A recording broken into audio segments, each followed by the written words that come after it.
Most people think that deep happiness is just luck, or positivity, or low stress.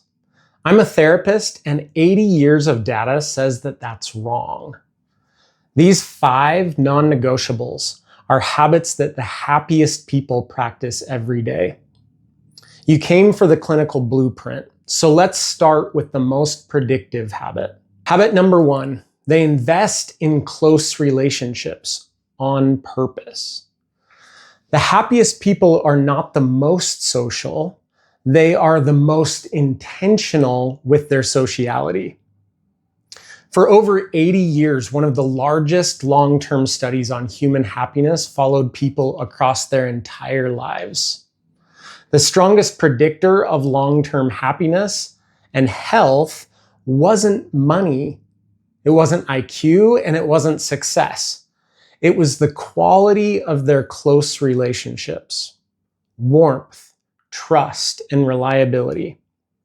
In therapy, the happiest clients aren't surrounded by dozens of people.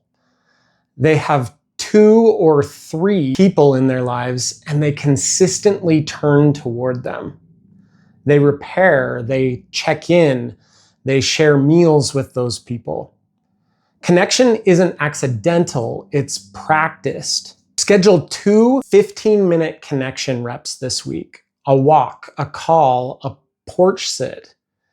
If something's tense, do 1 small repair. Because the second habit works best when you're not doing life alone. Habit number 2, they move their bodies consistently and often outside. The happiest people don't rely on motivation, they rely on rhythm. Moderate physical activity, especially walking, shows one of the strongest and most consistent links to improved mood, reduced anxiety, and overall well-being. And when movement happens outside, the effects get stronger. Movement quietly improves sleep, stress hormones, and rumination at the same time.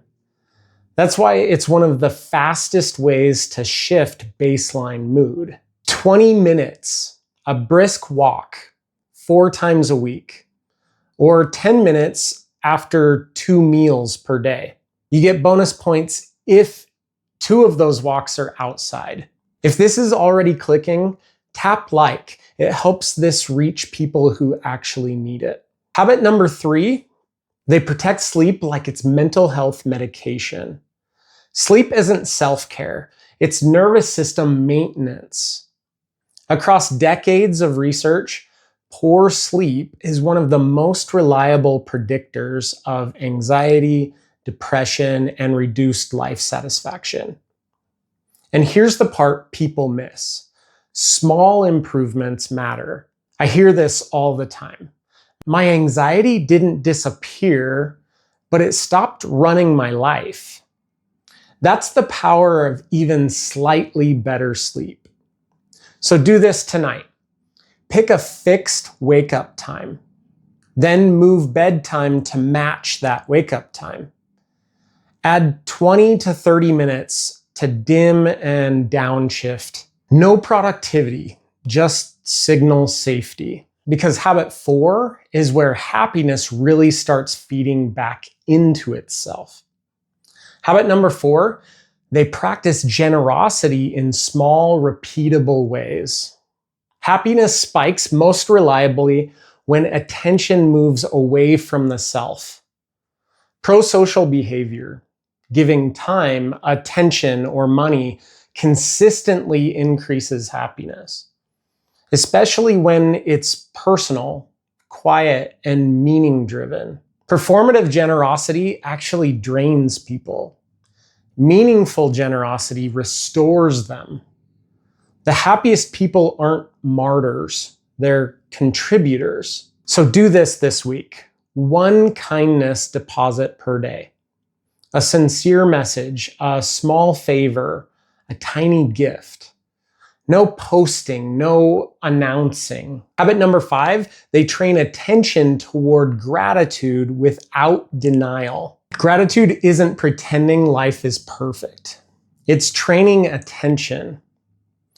Gratitude interventions show small but real improvements in well-being across many, many studies. But here's the key. It works best when it's specific and felt. Not, I'm grateful for everything, but that friend texted me back when I was spiraling. The why is the amplifier. Do this in the next 2 minutes. Write 3 specific gratitudes and why each mattered. The bonus habit is faith. When it's lived, not weaponized. Faith doesn't predict happiness because it removes pain. It predicts happiness when it organizes life. Here are 5 things that faith actually does. 1, it provides meaning pain can't erase. Happiness isn't the absence of suffering, it's the presence of meaning. Faith gives people a story big enough to hold pain without making it pointless. Number 2, it embeds people in a durable community. Faith communities don't just offer social contact, they institutionalize belonging. Loneliness drops when belonging is non-optional. Number 3, it anchors identity beyond performance. Faith answers the question, am I enough, before mood or success or failure get a vote. Number 4, it trains emotional regulation. Ritual, prayer, meditation, surrender. These practices downshift the nervous system. The happiest people know how to let go. Faith gives structure to that letting go. And number 5, it encourages contribution, service, forgiveness, compassion. These redirect attention away from endless self-monitoring. Happy people are rarely self-absorbed. The integrating principle is that faith doesn't create happiness out of thin air. It amplifies the same habits that already predict well-being: meaning, connection, identity, regulation, and contribution, and sustain them when life gets hard. Happiness lasts longer when life feels meaningful and connected, coherent, and larger than the self. Pick one of these habits from today and practice it this week.